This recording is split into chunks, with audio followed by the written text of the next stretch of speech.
Sounds good. All right, the boys are back, and just a little or like a what we're going to talk about today is Arnold recap for those of us who've seen it and watched it on social media, kind of get some ideas about that. But then also what you're going to be seeing from this channel in the meantime is my new logo, which is Are You Healthy? It comes from the idea of Are You Garbage for all of you comedy fans out there. You know, they ask questions to find out if comedians are trash or classy. But this is actually to see if people are healthy or not. And it's not to say someone's not healthy or your choices are not healthy or one's more healthy than the other. It's really just like stimulate conversation. And I think it opens up like who the person is and where you got these habits or these perceptions of health and how you implement them. Because I was talking with a client and he started asking me questions. And I was like, man, I haven't thought about that in years of like why I choose to do a certain thing or why I thought something was healthy or like what I did in my past that I thought was healthy. And it totally wasn't. And it's pretty nostalgic when you think about it. But that's the idea for that side of the podcast. And so we will have guest on and yeah, it'll hopefully grow into something pretty cool, finding out what people think is healthy or not, or what they do. And really, it doesn't matter if it's healthy or not. So, because who's to say what's healthy or not, right? So that's the idea, and that's where it came from. But it all happened after having that podcast with Mike from APR. And he's going to be starting a podcast, and I'll be a guest on there, I assume. Um, so yeah, let's get right into it, boys. Um, did everybody? So like TJ and I, and then Joe, I'm sure that you watched the Arnold Classic. I did. I watched the classes that mattered, at least. Yeah, I'm not watching the other crap. No, I didn't watch fitness or bikini. um, so what'd you think about it? What'd you think about the overall win? And did Nick Walker get screwed? Was Hadi politically chosen to be third? Was Martin the best sportsman that we've ever had in the IFBB? Well, I mean, from my perspective, at least, I had Nick winning, but I'm a guy who I like the freaks. I like big, I like conditioned. I don't care as much about shape. I can see where the judges are coming from because when they gave Andrew the win, it seemed like they were not necessarily punishing Nick. It's like, okay, the waist is an issue. Second place with the Arnold, it's still a fantastic place. It's not like they're saying, oh, if you have a bigger waist, then you're just completely obsolete and not able to do anything in the league anymore. They just said that they preferred Andrew's physique. I can see where they're coming from there. I just feel like Nick was bigger and again more conditioned. You have like kind of the freak factor that I personally like. Andrew had a more imposing presence. He had like they were knocking his rear lat spread, and while it wasn't dense, just with his frame, it was just wide as an airplane still, which is also very impressive. It can kind of catch people's eyes. So I can see why they chose Andrew. I just didn't entirely agree with it. From everything that I've heard, I wasn't there in person, but Hadi was significantly better over the live stream than he was in person. That in person he was very soft from the back, which isn't like Hadi at all. Normally he's just hard as nails all around. So I can see why they put him in third. I don't think it was politically motivated. I think this wasn't the best Hadi we've seen, and they marked him down for that. Again, he prepped through a lot of kind of chaos in this past year. So it was still a fantastic job by him bringing the package that he did. It just wasn't the Olympia winning Hadi from 2 or 3 years ago. So that was kind of my take on the top three. I I'm not a Martin fan in general. I don't like the way he kind of carries himself. That being said, I think like Jordan Peters said something that was very, not to try to, but it was very point and point that okay, he was in the heat of the moment. He probably had some. He's always had kind of anger issues, but it was a big competition, and he was just mad in general. So I don't think it's going to mean that he's going to get dropped by his sponsors, like everyone is saying. I think it wasn't a good look for his career, but he was just being himself. He was being Martin Fitzwater.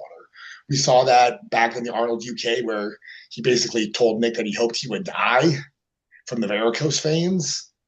So I don't think this is really out of character for Martin. I think it's just him being himself. I don't like him being himself, but it's nothing surprising to me. Yeah. I like his physique. I like his silhouette. The mindset, it's like it is having children, it's very toddler-esque. Like it is my 6-year-old and 8-year-old at a T. Um, but yeah, he at least came back better. Like if he can get that mindset straight. And again, like this is all, I guess, drama, but I think it's interesting to like talk to people about and to like let them know because you got casual viewers on here watching the Arnold, and it doesn't help the fact that there is a stigma with fitness or bodybuilding or people who use PEDs that there's like roid rage and all this stuff, right? Like it does mess with you mentally. And I think there are compounds that don't work well with people. And this might be a prime example of like it affecting him just with his like mental stability, you know? And I mean, I would probably, if I was him and his coach, I would take that and go look at it and be like, hey, like, is there a threshold of testosterone and other things that we're using that really causes this? Because I thought there was a point to where he kind of turned around after being dropped from Rise and Axe and Sledge, and but it seems like he just when he's in prep, he like turns to a different person, at least online. But I've met him once in person at the Dallas Pro, but he was like super busy because he's also commentating. But he seemed nice within like the public figure, but um, you can definitely get like you like, feel energy off of people. You feel like this like anxiety from him, but I think it's just because he was busy that day. But yeah, I thought it's interesting because I didn't know anything about this until I was listening to Fuad's podcast with that Suki guy, um, and they're talking about it. So, but but I think he looks great. I like his silhouette. Freaking, it's amazing. But yeah, I just didn't think Andrew was in shape. Like he was good. He was good, but like I thought he wasn't as from the videos, he wasn't as crisp, I think, as Nick. But Definitely and he not. has and he has so many gaps still, which is insane to say and to like really think about how big he is, especially seeing him in person. Like his legs just need to catch up with his shoulders, but his midsection, everything's super pretty. It looks like a cartoon to where like he doesn't look real. Like something just about his muscle bellies. It's like they're so they're like they're oddly inserted and they're so bubbly. And a lot of that's genetics, but he looks like a cartoon character. But when he starts posing the mandatories, it's like his upper shoulders just like outmass his legs, especially if, like from the back. You can see the gap whenever he's behind. But Nick, it's like, dude, his adductors just touch and there's no space in between. It's insane. Nick's lower body in the back double. But I mean, he is a very nice physique. And his waist is a lot smaller. His stomach's a lot smaller than like Ronnie Coleman's and stuff. He's like a mutated um Sean Roden, I feel like, you know. I mean, But I can see what you're saying there, but I mean, 2 years ago, Samson won the Olympia and he wasn't in fantastic condition, and he wasn't Yeah. fully filled out. So I think just some of the frame there, even if it's not completely like a maxed out frame, there's still a ton of muscle there. I mean, I'm sure Andrew's like, well, like 280 on stage or something, 270. Yeah, he's got to be right. He's like 6'2" or something. He's Mm. definitely taller than me, a few inches taller. But I think that is like what they like Cedric. They like the more aesthetic people to win the Arnold. So he does have aesthetic flow. I just think Nick's midsection with his obliques and his tiny hips and his wider obliques, I think it throws it off because he doesn't do the transitions very well. He still has that lower abdomen that pokes out a bit. And if he kept that tighter, I was telling TJ, like we were just talking about it. I was like, I think he needs to reach out to Jay Cutler and be like, how did you keep your stomach in so tight? Because if you watch the Jay Cutler videos, I feel like he kept it in better than Nick on transitions because Jay is like wide waist. Um, and he was a big guy, but he had to grow his shoulders. So I wonder if he had certain breathing techniques that he would do to help that transition, you know? Because do you ever feel like that? Like it's almost like his stomach, like when you're like distended, full of food and fluid, and you're posing like at night and you're trying to transition. I feel like that's what it looks like for him on stage, you know, because it pokes out a little bit. Like it's natural, it's going to happen. But like because of the way that his obliques are, I feel like it's more prevalent. Like you see it more.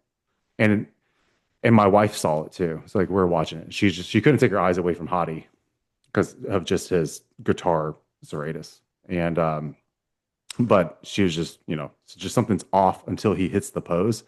It's just like I feel like there's a diaphragm thing that he could do, which I just feel like Jay Cutler probably did it the best just looking at videos back in the day.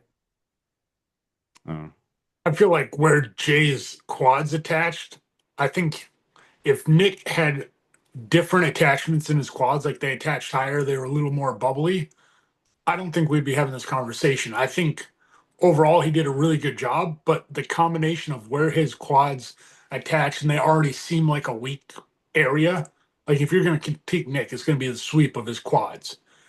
And then that paired with his wide obliques, like Jay had such crazy quads, it kind of still made the flow work, where I don't think the flow works as well for Nick.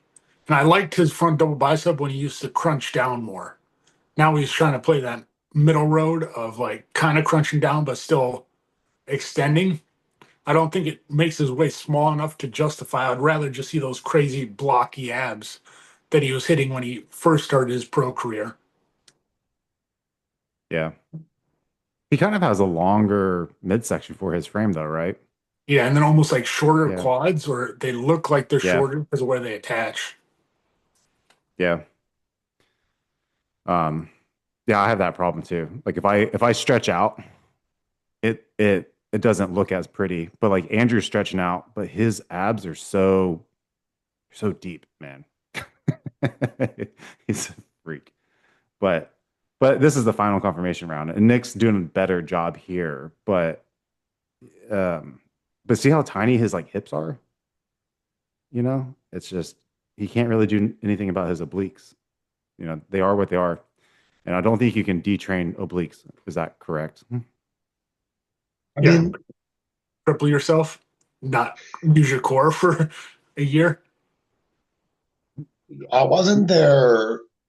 I think maybe like one of the women's athletes, but didn't one of them just like complete like stop bodybuilding for like 6 months and then kind of go back on everything and the weight had come down? There was a bodybuilder, 212 guy, who did that very And maybe who successfully. I'm thinking of. Yeah, he did it very successfully. God, I can't remember his name right now. But yeah, he completely like walked away from bodybuilding for like a year and a half and then came back and he made a big difference in his waist. Damn, I wish I could remember who that was. It was impressive. That's all I remember. I was super impressed. Doesn't he already so it's like this is probably a very general problem for a lot of people, right? So aside from us critiquing the best bodybuilders in the world, first of all, I made the statement before, I am not a bodybuilder. I once was in my previous life, but you know, I thought he stopped deadlifting and stuff. Like I don't see him training heavy from what he used to. You know, it's all relative. But I thought he was trying to already like, was it just to decrease his distension of his stomach, or was it his obliques? Because if you start losing your obliques, I mean, you start losing a lot of stability, right? I mean, I think the change in training style wasn't so much that he was trying to necessarily like bring the obliques down or try and shrink his waist. I think that the kind of the change in training style was he was getting kind of more niggles and injuries from trying to train heavy all the time. I think that okay. that was more of it, not so much in trying to detrain certain muscles. I mean, I'm sure not pulling off the floor will do that, but doesn't he still do RDLs? Yeah, I thought he just does them on the Smith machine, and he doesn't do that much. I think he'd only, I think I've seen him do like two plates um, recently, but I don't really, I don't follow a lot of these people on Instagram, or like, or at least Instagram doesn't show me them, so I don't really. Uh, Here we go. No, he's doing three plates. Oh, so lightweight, basically not training, right? For, yeah, for him, you know what I mean? He's a freak, right? Um, but my goodness, you know what I mean? Uh, I don't, but I feel like who was it that dang, they would was it John Meadows that was training someone when they were doing squats and stuff like this, and when they would brace, they would actually they wouldn't breathe out, they would pull in. I think it was Patrick Moore who talked about that when he did leg presses. Like he would put like a Yeah, belt on, but he wouldn't brace into it. and he has, you know, you can like the guy or not, he has a very tight midsection.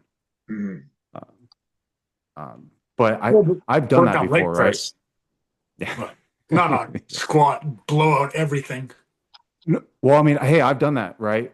I may have, you know, injured myself a little bit, but it it doesn't feel comfortable. So like whenever I do like rope crunches, I'll pull a vacuum and it hurts, right? But that's the only thing that's gotten my waist in, like or my stomach in. Because it would usually like protrude so much. The distension was pretty bad whenever, so back whenever I was working with Matt Porter, the food and insulin and stuff was insane. And, you know, being 6 foot, you like my body would not want to go over 260 in the off season, right? So that's not even on stage. So relatively small compared to my height, but like my stomach would always be distended, and it caused, you know, like a just that little pulling of the transverse abdominis, right? What is that called? Diastasis.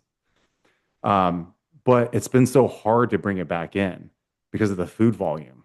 So I've been like trying as much as I can, which it definitely has helped. Like now it actually like concaves in my abs, and but that's just from like this instead of breathing out because I haven't powerlifted in however long and or squatted either. But like I just been pulling in and instead of breathing out, which it hurts a little bit when you first start it. But for me, I feel like I'm not doing the same amount of weight, right? I'm not squatting 500.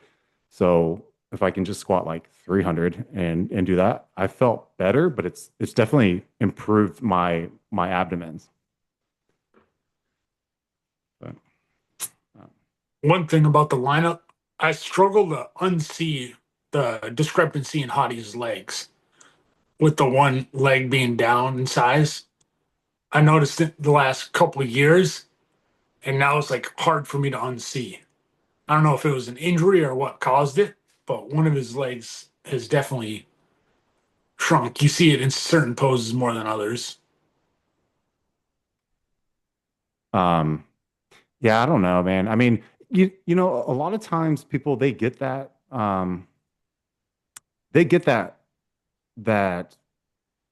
the discrepancy of size or muscularity or definition from one limb to another, people think it's like a, injuries usually, right?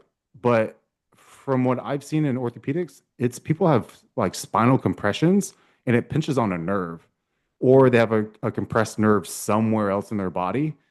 And that usually causes you to like not to be able to contract a muscle too well. And then you start, having that imbalance where one side compensates for the other, or another muscle group compensates for another. So like sometimes you'll see people's glutes start to grow more than their hamstrings or adductors because they've been squatting and now they're using more glute and they don't even realize it because they bend just like 5 degrees more, and then it causes that imbalance.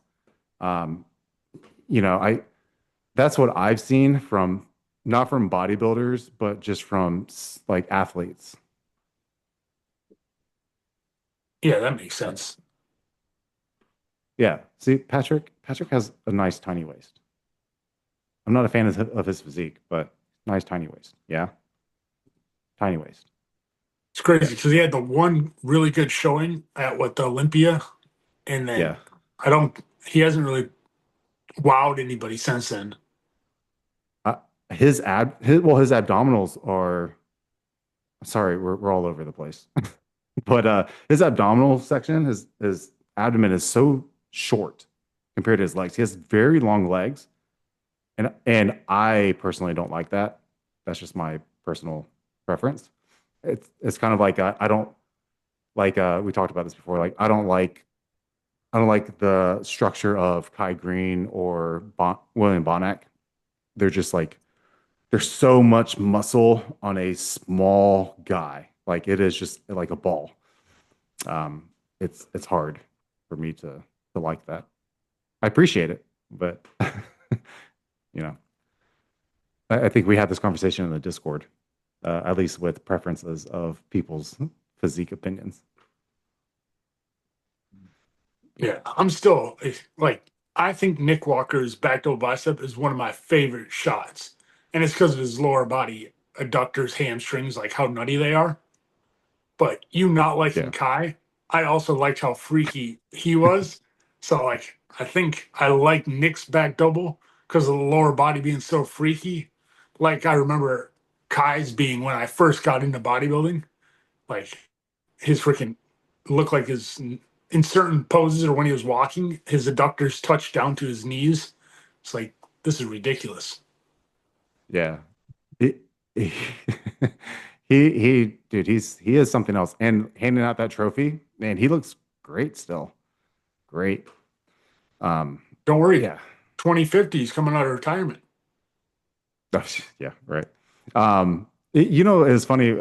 My wife, when she was watching it, they were handing the most muscular award to Nick, and she was like, why is the statue a small person and not like a muscular guy, right? The Franco Columbo." And she's like, "Why don't they just replace that guy with Nick's body?" And I was like, and then she started like, you know, talk. I don't know where we got on the conversation, but then she was like, "Well, what about Ronnie Coleman? Why don't they just like, why isn't Ronnie Coleman getting more respect?" And I'm like, it is true because she's like, people in my industry, she's like, everybody knows who Ronnie Coleman is. You say, "Yeah, buddy," and everybody knows. And like, he would be better for the statues. He's like, these people that are on the statues, they don't like, why would you have them? Like, that doesn't make any sense. Which, dude, she brought up a valid point. I was like, yeah, I don't know. Like, I guess you have to wait for them to die. I don't know. Like, or just, but, The Nick um, Walker Award, just freak. The Mutant Award. yeah. I mean, like, what type of awards would be out there if we could actually, if you do that, like, what statues would you replace, right? Would you replace the Joe Weider with Ronnie Coleman or Dorian or Jay?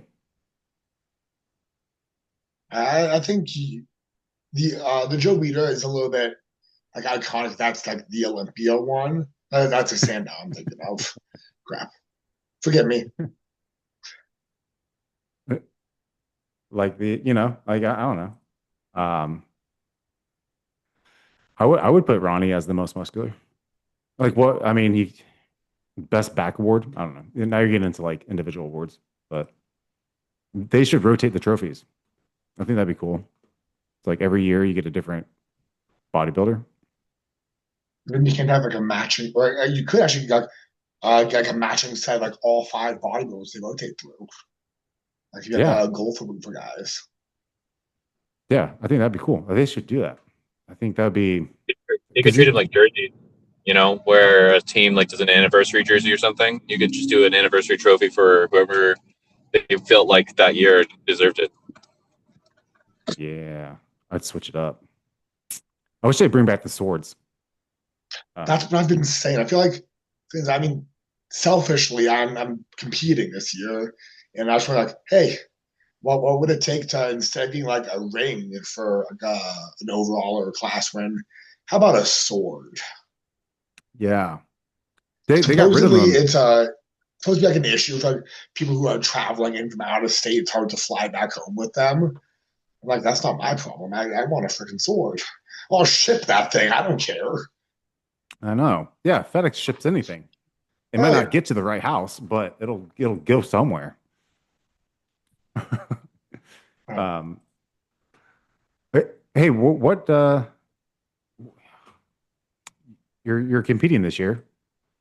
Probably in November, so it's still a little ways off. What this is your last post? Yeah, that was back in January. I'm up a little bit since, and I haven't posted pictures. I'll my phone's in the other room, but I would send you some. Uh, I'm kind of back in a push now, so Yeah. not quite this lean anymore. It's a little bit fatter, but a little bit bigger. So just the way bodybuilding goes. Are you staying up there to do the shows, or are you coming down to like the south to do any? Probably staying up here. We're probably doing the kind of the local Minnesota state show here in the cities. Yeah. So just I don't want to be that's like flying and traveling and getting hotel and everything. So My Well, first show you as a know, teenager was the North Star in Fargo, North Dakota. yep. Been up there a couple times. My girlfriend's mom did the North Star. I still have my shirt from my first ever show. It's hanging in my closet right now. Tiny. It was like a medium or some shit, but I still have it. So is there an update with your food and everything training protocol with Ben now, or? But yeah, I wasn't sure like how much you really want to get into it because it's kind of like an Arnold podcast. But No, yeah, no specifics, but there's just updates. yeah, no, we're kind of pushing food up some more since like that post that you just showed was after I was sick, so I was struggling to eat a little bit. So he got some weight back on me, kind of pushing some of the subs again. So I'm feeling good. Like it's always like a necessary part of the body, like the health phases, and obviously I still get to train. It's still fun training, but when you have a little bit of the extra gas in the system, it's a little bit more fun. You can push those last kind of couple of grind reps at the end a little bit better. You feel a little bit more energetic, a little more positive throughout the day. So I'm a happy guy. He's trying to add some more size to my limbs because I have a decent torso, but my arms and legs are pitiful. So What's your weight that you're going to be on stage, and what you're shooting for? I think it will probably be between 230 and 240 because I'm hanging out at like 270 now with abs. And last time I dieted down kind of close to show condition, I was like 246.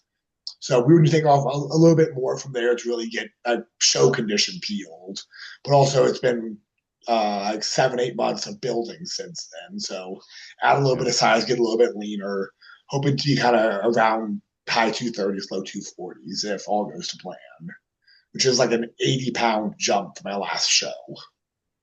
80? 80 in 3 years. Holy crap. I was on stage at 160 at my last show, and I'm 6'2".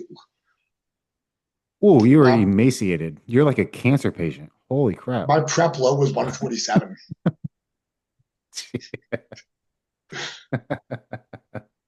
I lost like Oh my 10 gosh. pounds a week, 3 weeks in a row. Oh, jeez, that's crazy.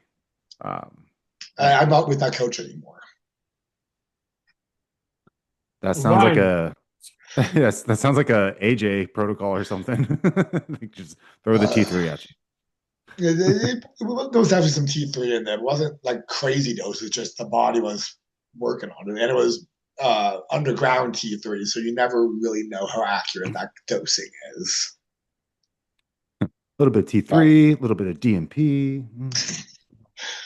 uh, 200 micrograms clean, just a oh, yeah. rookie doses. Yeah, yeah, man. And add about 2 grams of caffeine in there throughout the day, too. Yeah. I tell you what though, like there is something that hits different when you start adding Clen plus ephedrine together. When you have these, beta one, two, and threes going on, you got that beta three in the background, and it's just like you throw in the yohimbine, and I'm like, man, your foot's on the like, brake and gas pedal at the same time. I get a lot of nausea issues with Yohimbine. I haven't used it in so long. For whatever reason, I get very nauseous every time I try to utilize it. Yeah, man, the cold sweats, the clammy feeling, and Rolwolsine is pretty bad, the alpha yo. But I, yeah, if I take it, I got to be like in a state of relaxation, as odd as that sounds. I can do cardio, but like I can't go, like, I don't know if people know this about me, but I am an introvert at heart. Like, I don't like talking to people. I hate you guys. But Now, so like if if I start taking it, if I take it and I go to like a public area or I go to work where I freaking talk to everybody and or I go to the gym and work out and I start like trying to hype myself up, get my blood pressure up. I just like get cold sweats and then I start feeling nausea. But if I'm relaxed, I think the nausea is fine. I'm so used to it now with like this melanotan that I'm using now. It's like I get that nausea, and I feel like that's the worst feeling ever. So, Hey, Andrew, what hey would you TJ, recommend for me going in? So it looks like my brother is flying down in May to do his second jiu-jitsu tournament, and I'm planning to compete with him. What could I take from an anabolic standpoint that would have the least impact on fertility? So, I still think, well, I mean, testosterone. I okay. have two kids on testosterone. I'm not a believer that it shuts down your sperm's capability, like spermogenesis. Like I don't believe it at all. I believe that, I'm a believer that EQ is fine. Oddly enough, Tren's fine. I had my first kid while on Tren. That So might that explain Jason, his he's like that that. fucking that first kid on a full load of trend. I mean, it explains maybe emotions and how he can pull himself up with one arm. Yeah. Um. So, and he does all this with like little to zero food throughout the day. Like we just did two soccer games. We had four soccer games on Saturday, and he like barely ate anything. And he's nonstop running, and the coach never took him out to sub. So for an hour straight, he was playing besides halftime. Um, but what I think it comes down to when it comes down to saying, oh, anabolics disrupts fertility, my LH and FSH were like non-existent on my paperwork, right? On my blood work. But sometimes, man, those are false readings. Like I don't like just because your blood work shows something doesn't mean it's physiologically happening in your body. I'm not convinced. Now, I am convinced that mitochondrial health plays a huge role, and you can't look up mitochondrial health on a blood work uh, test. So I think if your mitochondrial health is optimized and like revved up, and you have low oxidative stress, and then you add in the anabolics, I think it. I just think your body functions fine. Like I don't have any supporting evidence. It's just a theory, but people have kids all the time. Ronnie Coleman has kids, like tons of them, and it doesn't matter if it's a boy or a girl. I don't believe in that either. I don't know why that is. I think that's just what happens. But I mean, I have two boys, and I was on the sauce, not as much as them, obviously, but I still think it's mitochondrial health. So I think like taking SS31, taking MOTS-C, making sure your insulin and blood glucose are in line. I think all that alongside with any anabolic, that's I going over a gram, you probably have more problems, right? Like, Dude, I haven't been over a gram of gear in so long. And now I haven't even been on TRT in like 12 months. Because yeah. So, but like, I mean, as long as you're not going, because I was at a gram a week with my first, and then I was at like 600 a week with my second. So, I mean, again, I don't, but I was also taking like 800 milligrams of CoQ10, you know, like, like ubiquinol. So it's like, again, everything to optimize. But I think there is like when you go beyond that limit of anabolics, I think it does start to disrupt things, but I don't think blood work really shows it. I'm not, and any coach out there who has some sort of physiology background or medical background, I mean, I think they would be in an agreement. Like there's nothing so supportive. But I mean, I I think agree, Andrew. I defer to him for much more in-depth answers and just knowledge, but uh, I've known people who are on gear of some kind, whether it's just standard TRT or they're competing, and yeah, they can have kids, and sometimes blood work is indicative of health, and sometimes it's just like a little blip, and I wouldn't really be concerned. What I will say though is, Andrew mentioned he was doing a gram at one point and then dropped down to like 600. Is like it's how much you're taking of each, and then also what you're doing alongside that, whether it's other gear or what you're doing to maintain your health outside of that. Andrew's talked about mitochondrial health. Most people who are on gear and then also on kids, they're probably not thinking about taking care of whether it's prostate or like testes health or libido health. They're not thinking anything. They're not thinking about that. They're not thinking about like their vitamin levels. They're just like, here's gear. They're making sure that their blood work is okay, and that's all they're thinking about. So I would say it's honestly surrounding what you might be doing, and then also how much you're doing is more of a factor than anything. Other than anecdotally, if you believe you're not going to do, have kids, then like you're probably not going to want to. It's unlikely. I do think mindset plays a huge role in your health. I've seen people who, like my wife, suffers from a chronic condition where she's always has a migraine more or less. But if she thinks that a day is a little bit better than the previous, but nothing's changed, her headache is lighter. So if someone goes into their prep or they're thinking about having kids and they're really worried, like that anxiety that they create will mess with their health. It'll mess with their cells. So that also is something to consider. yeah. yeah, it's a double-sided coin because of the girlfriend's age. She's worried about it and pressing the issue because of her age. And then me being on gear since my 18th birthday, it was literally my 18th birthday present, was my first cycle. So I was like, I don't know what Andrew's if he's read anything recent, but I'm so my wife is turning 31 this year, and we're not having kids this year. We're probably not having kids next year, and like we're pushing mid 30s, which is still possible, but she's concerned also about her big capabilities and what that does. And again, I think there is a good amount of leeway with aging, where I think there's a misconception that you can't safely have kids upwards of 40.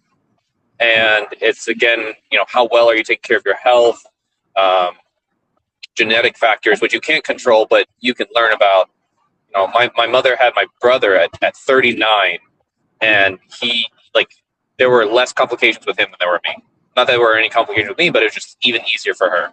So I don't know how old your girlfriend is or the woman in question, but I'd look into it a little bit more. And again, if she's stressed about it, I promise that there'll be more complications than if she were going yeah, I might be a little older, but it'll all be okay.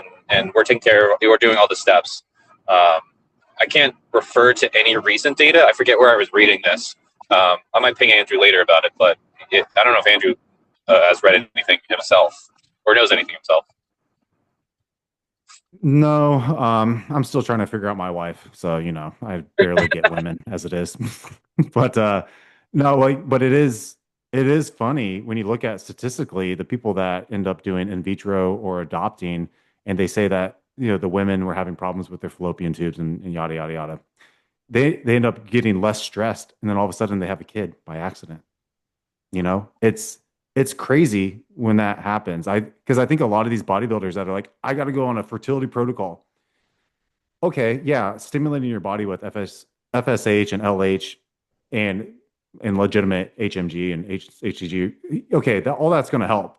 It has to some degree since it's exogenous. But how much stress were you under? So like what cycle were you running?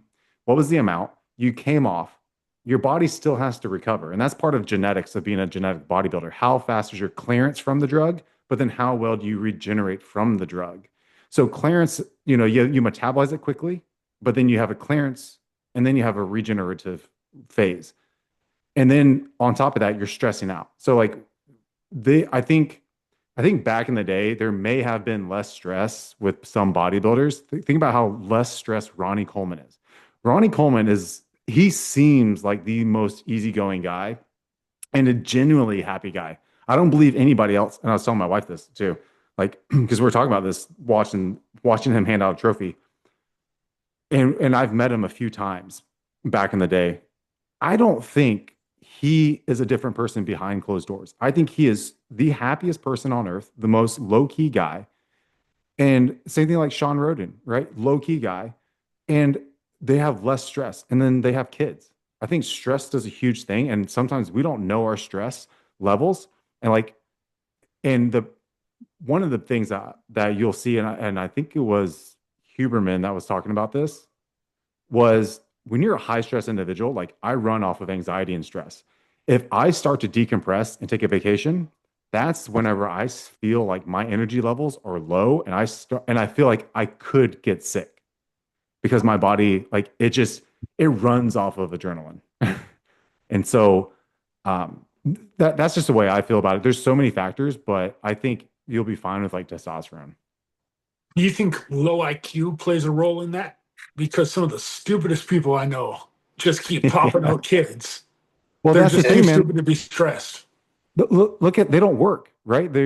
Okay. Like, all right, guys, disclaimer. I'm not being racist. There's a lot of white people out there that are trash and on EBT. They have a lot of kids, right? And like, they don't do anything. They're so not stressed. They do math. Right? Yeah. Yeah. That's something that counts. I mean, stress plays a huge role, and I don't think we realize how much that plays. And like, and yeah. One more thing before we get off the topic.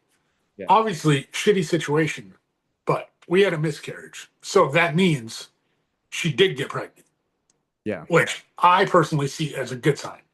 I think it's better than zero pregnancy ever.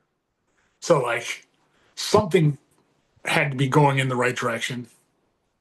Yeah. And I'm not going to go outside of my scope. And again, like I said, I barely understand women in general.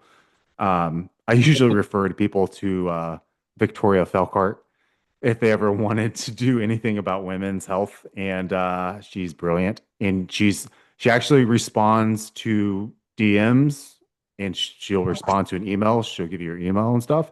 She's helped my wife out a bit with birth control. So very smart woman. Yeah, I'm not going to go outside my scope and say anything, but I don't know, man, but I know stress plays a huge role, which is why I got that vagus nerve stimulator, the Pulsetto thing. Chase Irons convinced me.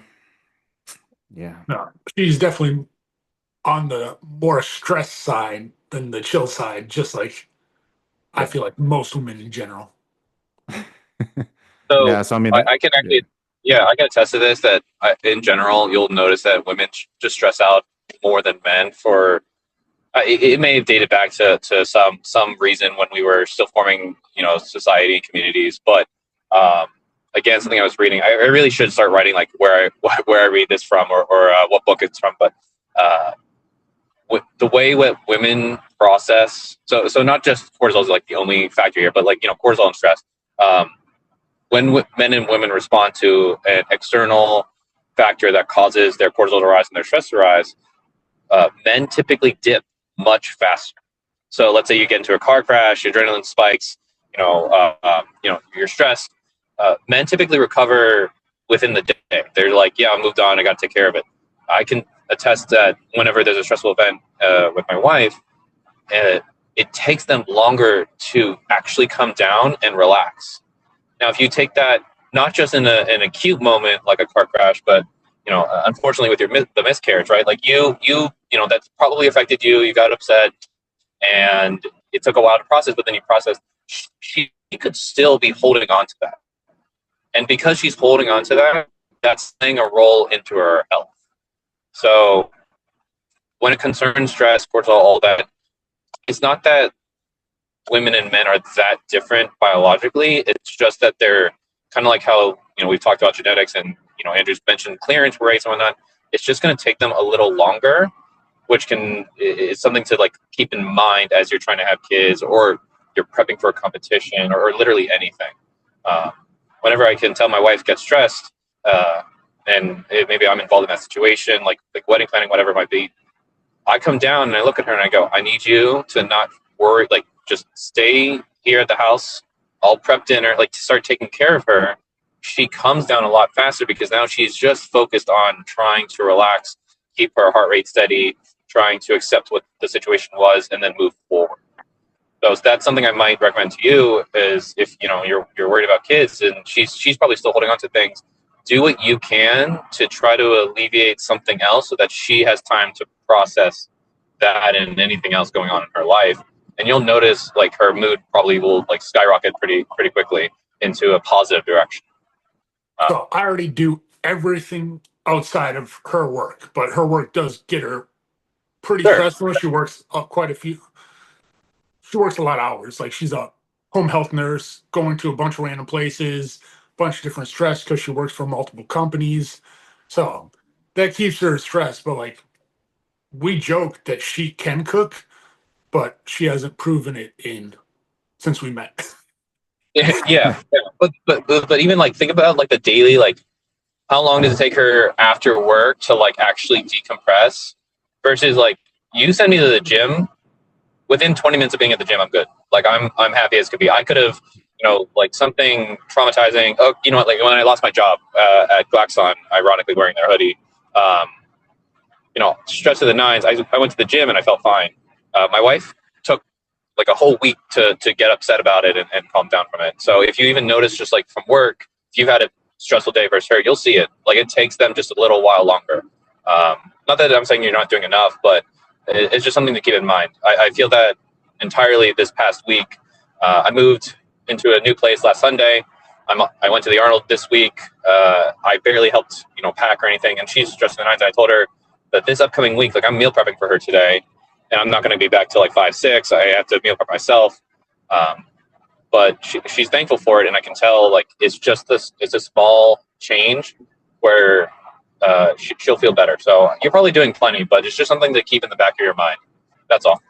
I feel like I make it worse because I notoriously don't get stressed about anything.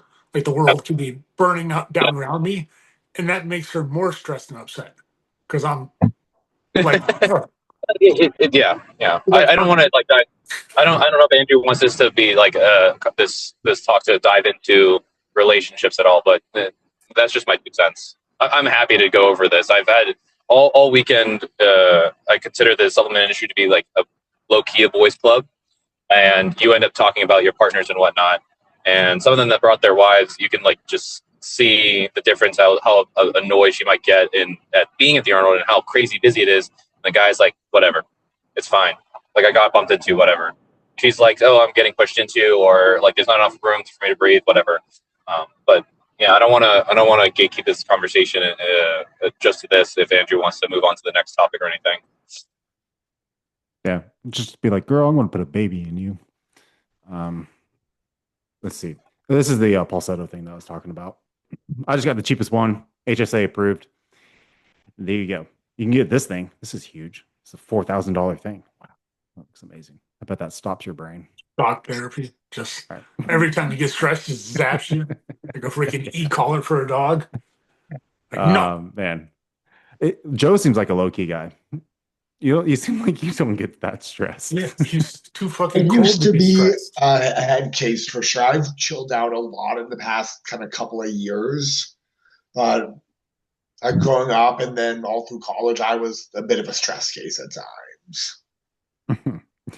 What do y'all do? Like, do y'all take anything for stress management? Like, I take Emodin, so like quarter block by Chemix. Go to my link and save some money on it. But I used to take ashwagandha and all that and such. But do y'all use anything in particular? I personally like ashwagandha and L-theanine. I just like L-theanine. I pair it with my caffeine. I get, I think, cognitive boost from it. A lot of people get the like for relaxation and improve sleep.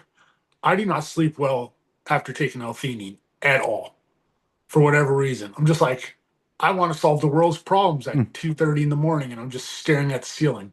Be like, but what if I started this business? And what if I did this? Oh, I could adjust this plan. Be like, I could torture this client with Bulgarian split squats. Like, just or go down a rabbit hole. But I do like it during the day quite a bit. Yeah. But I am going to have to look into the product you recommended because I've had her try a bunch of different stuff. Uh, Funny enough, she actually responded very well to CBD, like the isolates with no THC, because she does get drug tested sometimes. Yeah. But she has seemed to respond very well to that. Ooh, I'll send you something I got from Nootropic Depot. It hits the CB2 receptor. I can't remember what it is, but it's pretty freaking good. But the Emodin, sometimes it causes bowel movements, but if you take too That's much, perfect like because she your already has issues. yeah, your pee is super yellow, and for men, it turns your sperm very orange. So pretty cool. Yeah. Pretty I don't cool. know if it tastes like anything. You haven't done a little. I haven't tasted it. No, not yet. I don't recommend that ever unless you're a diehard like gotta get the raw because it's cheaper. I've tried too many raw powders in my lifetime to really like I'm spending the money on a capsule. Or even if I cared that much, I'd buy something like a capsule machine for me to just put it in. Doing ingredients if I don't have to. Stress wise, I've tried Emodin, a few different chemics being one of them, Morphogen being another.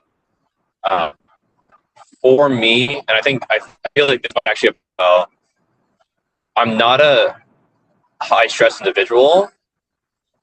Who knows why? But like I just don't get as stressed out as other people, and so things like ashwagandha, theanine, cortisol, or Emodin, anecdotally, I don't notice a big difference. That being said, I use it more acutely. So if I work really, really late at night and I'm probably, I was running around or whatnot, I'm still high energy and I want to kind of come down. So acutely, I'll take like a sleep product that has usually ashwagandha of some sort. I prefer Shodan with that high, with analog content. Theanine, sure, why not? It's not a big deal. It's pretty cheap to throw into a formula. And then I like lemon balm or Magnolia. I like that a lot, and I've noticed actual benefit for quality of sleep. But again, if you're not like a high stress individual, I don't think it's going to really do much for you. And for my wife, I think if she took ashwagandha long term, I think if she tried Emodin, it'd be helpful for her. But she's just not that person to be able to take something consistently, which is fun when you have a chronic condition and they want to try medication. Just keeps dropping the ball. However, we have gummies at home with a pretty high, I want to say they're like 25 milligrams of THC, and she takes maybe a quarter of it. So we're looking at, maybe 6.25, maybe a half, 12 and a half. Right before bed, and noticeably she just falls asleep, like dead asleep, less stressed in the morning. But if Andrew might actually know this as well, I I've told her not to take it consistently because there's a rebound effect that it helps you decompress, but then actually ends up worsening your sleep. I forget why, like what chemical process that is, but it is something I don't recommend taking regularly for that rebound because then it ends up making your sleep worse. But acutely, randomly, whenever you need it, absolutely.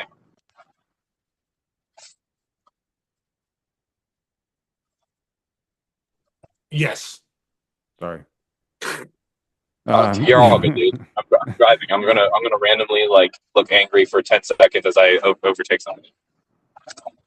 You don't take anything, do you, Joe? You're just chill. At the moment, no. I have tried theanine in the past and didn't do a whole lot.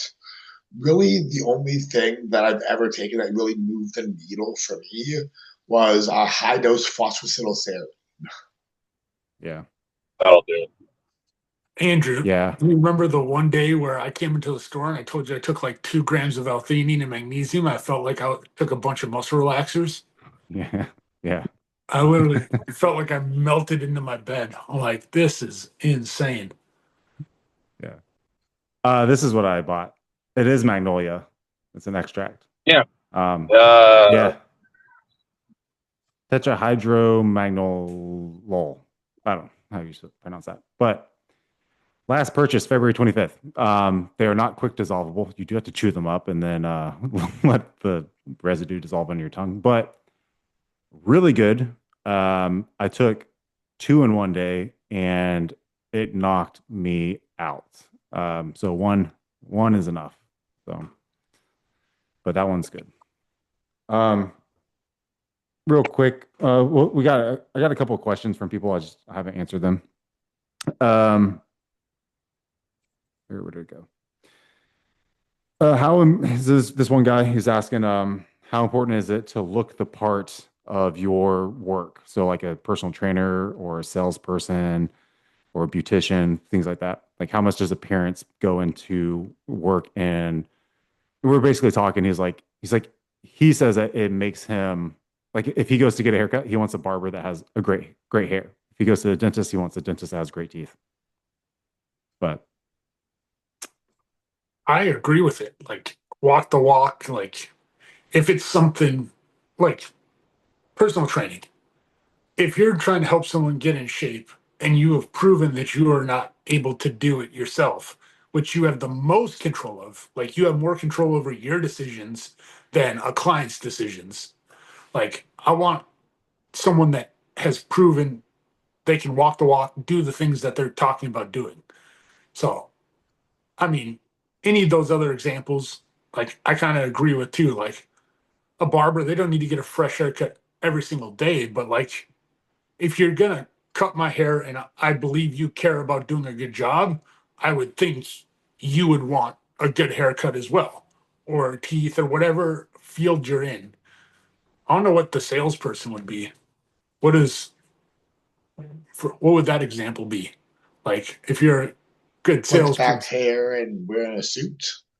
yeah, I guess like the appearance, you know what I mean? Because like, are you, like, here's one thing. This is what I was telling him. Now, I don't know. You might think differently of me, but usually whenever I see like a really fat person and they're just kind of disheveled, I think you're lazy, and I don't trust you to do your job. You're part of your job, so I find that you probably have like lack of accountability. So I think it's easier to. I think he was also talking about.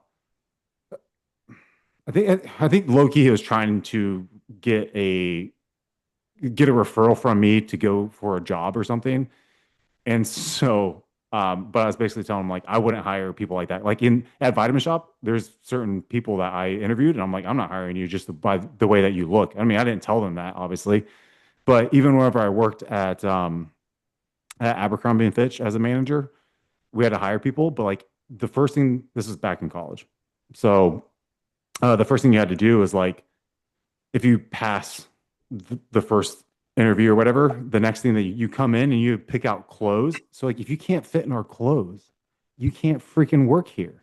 So like you know what I mean? And back then, like they didn't have sizes. Like the women's sizes only went up to however much. Like I don't even think they went up to a 10 back in that day. So it's like, you know, I'm not hiring no fat girls. So, which Yeah, ultimately I got think me it's to a lawsuit. There's a major lawsuit with them. I think it's a bell curve, and that's a lot of life. It's a bell curve. I think if you're on either end, right? If you're on the like lower end where something like physical appearance with like personal training is pretty easy to talk about. If you are extremely out of shape in any capacity, and then you're trying to give information, even if it's accurate information, to someone else, like it's just not quite believable because you're not doing it yourself. And Yeah. on the other extreme end, if you're, take any of the competitors this weekend, um, someone is ask them a question, like they might have the right answer, but they're going to be like, in no way am I going to relate to you. That how is what you're doing going to help me? And so that middle ground, that bell curve is kind of like that sweet spot where if somebody, asks me for fitness advice, it's because I don't look crazy big. I don't compete, but I also don't look unhealthy. Like I've probably done, I didn't come out of the womb like this. I put in the work. Um, and so I have some relatable answers and it's believable because I look achievable. And that can go kind of like, dentistry as well, as you mentioned. Someone with bad teeth, you're like, I don't trust you to work on my teeth. I want to actually have, a good smile. My teeth are all in a row. But if somebody with such white, perfect teeth were to try to work on me, like, no, I don't want that either. You clearly are in this 1% that's not going to help me, or I don't want that. So something like sales, if you look overdressed, you might be like compensating, or it's clearly like it's not relatable for me to buy like a house from you, or um, buy a product, whatever it might be, buy insurance. If you were to dress like, these days, a lot of the kids, they don't care. They're wearing like joggers. I'm like, I don't trust you at all. You've had no life experiences to dress a certain way, to present a certain way. So I think that bell curve, as long as you're within that, does mean a lot.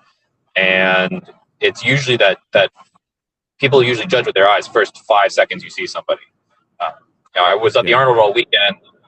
If I walked around in a hoodie and I was with a distributor or ingredient supplier, nobody's taking me ultra seriously. They're thinking like this guy doesn't care. But most of them that you see walking around, they're in some form of like either nice jeans, pretty straightforward, or slacks, and then a polo or a button down, no tie. It's just a certain level of presentation before you even talk to them about work. So that's my 2 cents on that. Yeah. What do people go up to you, Joe, and ask you in the gym? Do they ask you like I definitely get some questions. Usually it's hey, can you be quiet, please? Because I'm a loud lifter. I mean, really, I feel like people don't necessarily ask me for advice on maybe every now and then like how to lift or how to do a certain exercise, but I don't get too much like, oh, like what's your workout routine? Because really it's nothing complicated. It's just all about lifting with intensity is really my shtick. So like from the Gen Pop person, like, oh, like how do I get a big chest like you, or how do I get big like you? But like when I'm actually in the gym, I feel like people really didn't necessarily ask me questions because they can kind of see I'm not doing anything special. I'm doing what everyone else is. I'm just quite honestly working harder than most of them. I bet you're going to get some crazy questions whenever you start getting ready for your show, getting a few weeks in. Just going out to the grocery store, like. It's always the big black ladies. I love them. Yeah, it's the 40-year-old women or big black ladies. Yeah. When I was at my peak, I always got asked about gear, which I took as a compliment. Be like, oh, I must at least look like I'm doing something. Because I've been right. Questions. Yeah. It's not good whenever they like when they think you're not up here. Yeah, you're like, oh, suck. Next question. This is coming from a newbie person in the gym. They are middle-aged, by the way. They're like, what should a newbie be aware of in the gym? And what are some gym etiquettes that I should do? So I pretty much just told them that usually the guy that looks like he's the meanest is probably going to be the most nicest, like if they're like a big bodybuilder, not if they're like a thug, but but and also put away your weights. So those are the two that I told them. And I would definitely agree with the first one's kind of the biggest thing is that the people there, of course, there's going to be some shitheads at any gym, but for the most part, people there want to see you succeed. We don't care if it's an obese person that's coming to the gym for the first time. We're not saying, oh God, it's a fucking fat ass coming in. Watch out. No, we're excited for you. We want to help encourage you to come back and make it a welcoming place. Yeah. So that's kind of the big thing. Then also like gym etiquette rules. Put away your weights. If someone is lifting in the mirror, don't walk in front of them. Yeah. If someone asks to work in, that's not a request. That means you say yes, let them work in. That's like a big weight difference. Yeah. And also, bench pressing is stupid. I did tell them not to ego lift. I was like, just freaking don't ego lift at all. Just learn the movements. I'm like, squeeze the muscle. It's fine. Yeah. Yeah, I would say, so talking for new people, biggest thing is you don't know how far into lifting someone is, so don't be afraid to like do certain things. Like they're all, like everybody else that started at one point. If you think you look silly, you probably don't. If you ever are concerned that you're doing something wrong, if nobody comes up to you, it means that you may be doing it slightly wrong or like not the way you should, but it's not dangerous. The only time I've seen anybody ever really intervene is if it's dangerous, or unfortunately there is that still stereotype where a guy like goes up and interrupts a girl's workout to do something. But outside that, like the only time I've ever intervened with somebody is because I'm like, you're about to hurt yourself really badly, or I'm keeping an eye like on a kid who, you know, let's say they are ego lifting. I'm like, you probably put more weight on that bar than you weigh. I'm gonna have to keep an eye on you just out in the outskirts in case something goes wrong. So you know, everybody thinks that they're gonna look stupid or they feel silly to be there. Don't feel that bad about it. You know, lean into the embarrassment if there is any. Otherwise, just, you know, everybody started somewhere, and don't expect it to go your way right off the bat. I mean, if it does, that's fantastic. Ride that high, get back in the gym the next day, you know, enjoy that. But it takes time. For me to get to my size, like I've been doing this for 10 years, I'm not even, you know, people think I look big, and I do look bigger than the average person, but I don't look like I'm ready for a stage. Absolutely not. And I've been doing this long enough to arguably say that I could be. So it just takes time. It takes effort. It's as much effort in the gym as it is outside the gym. And that's what I would probably tell most people. I do want to make mention as well for the guys that look mean. I have had many friends that I made at the gym. They've told me, Ben, when you're sitting there, like getting ready for your like next heavy set, and you're like kind of like staring, you look like you're judging everyone, and you hate them. You just look mean and angry, and that nobody's doing anything right. But when I came over to talk to you, it was a completely personality change of 180. You were like, hey, like, am I in your way? What can I do for you? You know, whatnot. So there is that as well. Don't think that just because they have a scowl that they're actually mean. Gym etiquette wise, the overall thing is just be considerate, right? Unrack the back, being aware of, is someone recording, or is someone like lifting, like staring right in the mirror? If you're, you know, if someone's like on a bench and you know, adjustable bench, and they're sitting there in between a set, or they're doing a set, and you go to work out, you don't need to stand right in front of them just because the dumbbells are there. You can pick up the dumbbells and move. If you need that specific area, you know, talk to them. Similar to, can I work in? is, can I use your bench? Can I be stand next to you for a moment? All important things is just really to be aware of your surrounding and considerate of the next person, because I'm more than happy to let someone work in, but it's also how you approach them.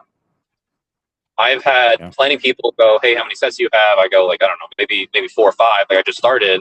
They look bummed. I'm like, you can work in, absolutely. They were polite about it.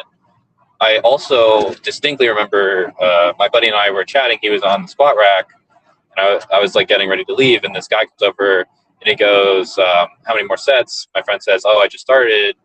And instead of going, could I work in? He went, well, you guys have been chatting here, so you're not really working out. And I was like, that's not the way to approach that situation whatsoever. If you were nicer about it, I think my buddy would have let you. Instead, my buddy looked at me and he went, I think I'm going to do another couple warm-up sets and take a little longer break now.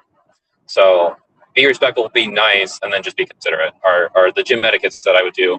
And then one other mention, I go to a commercial gym, I go to fitness. They don't really care if you clean up, if you wipe down your bench or wipe down machinery or dumbbells. And I would say that's fine unless you're profusely sweating or you're sick, then absolutely wipe that stuff down. But there are certain gyms that when you walk in, they're handing you a rag and a spray bottle. Use it. There's a reason for that. Use it. The only thing I want to add to this, because all those points are great, I'm mindful of when people are doing sets.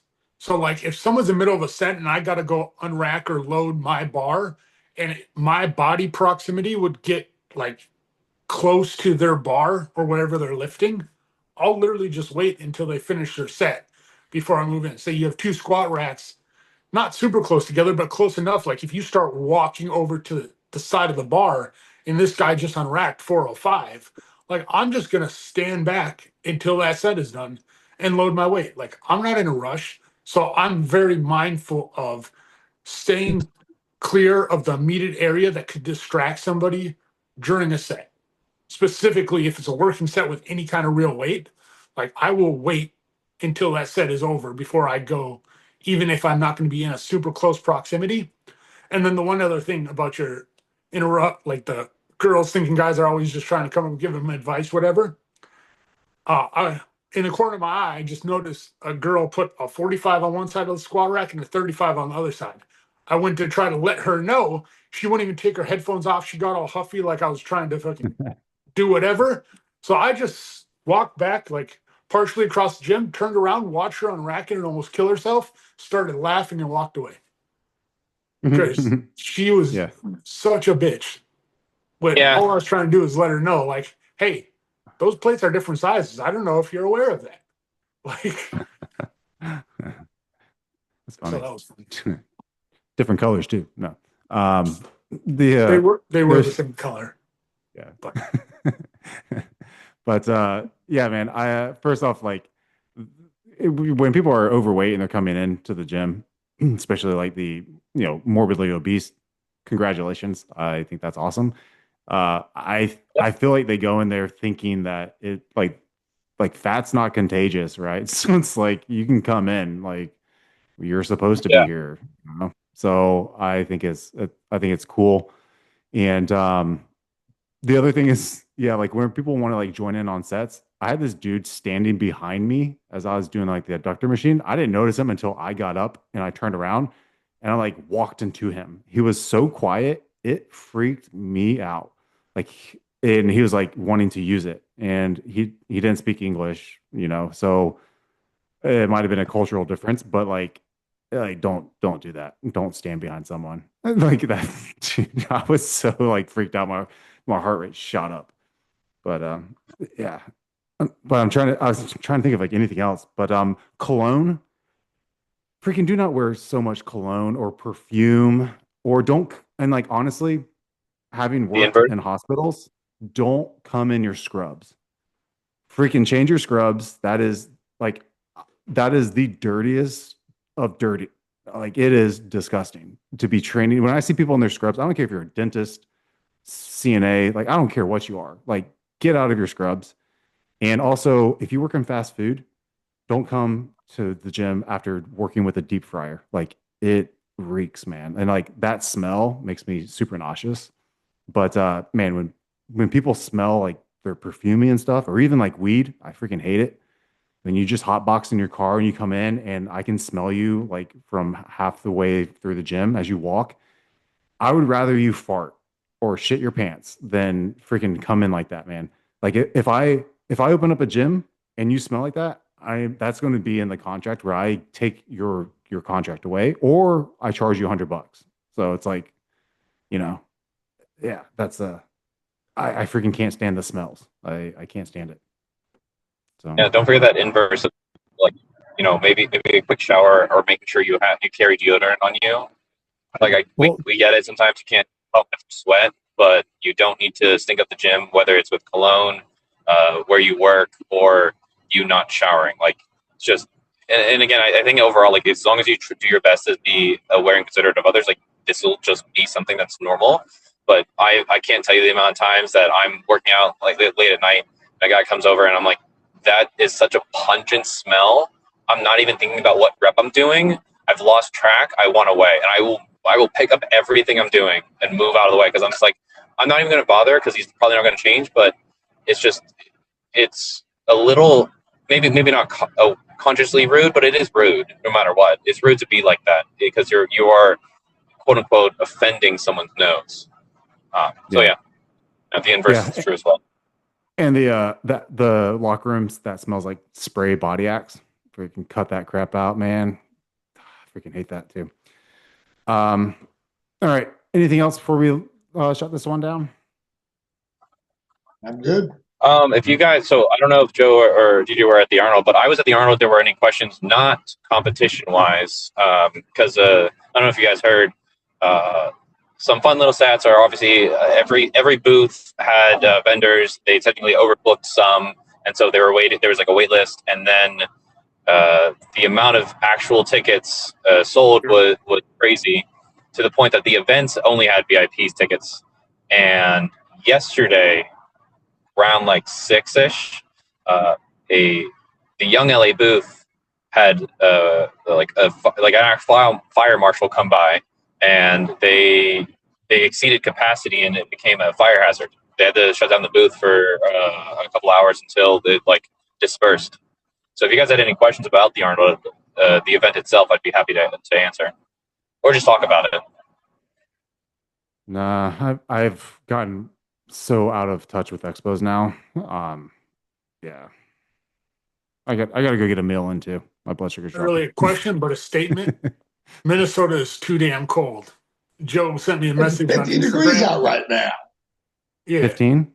It's 50. it was 5 50. when the one day I got there. It was 5 degrees. I have a screenshot of it because I sent it back to everyone here in Florida, and I literally only own a hoodie. I own an Origin hoodie, and that's what I brought to Minnesota. So I was rocking just a nice hoodie. Origin makes some freaking great hoodies, but that's literally all I had.